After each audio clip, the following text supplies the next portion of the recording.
ब्रह्मपुरर विभिन्न अंचलर रास्ता कड़े बड़ बड़ गछ को जिला प्रशासन काटी नष्ट करदेउछि। केउंठी रास्ता निर्माण तो केउंठी कोठा और सरकारी कार्यालय निर्माण पर बेधड़क भाव शह शह गछ काटी पकाउछि जिला प्रशासन। याको विरोध करिछि सहरर स्वेच्छासेवी अनुष्ठान सबुज बाहिनी। नियम मुताबक गोटे गछ को काटिबा परिवर्ते सेही गछ को स्थानांतर करने प्रक्रिया करने को ब्रह्मपुर रास्ता और कोठावाड़ी डिविजन 1 निर्वाही जंत्रिक निकट में अनुरोध करिछि। तुरंत यार समाधान करने को विभाग अधिकारी को सबुज बाहिनी तरफ एक दाबीपत्र प्रदान कर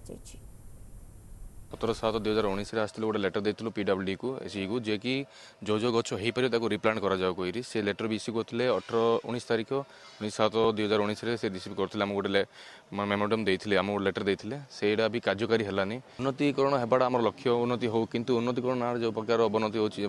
माने गछ सब कटा जोड़ा कि रिप्लांट हो पार छोट छोट गछ मैंने 5-10 वर्ष भर गछ को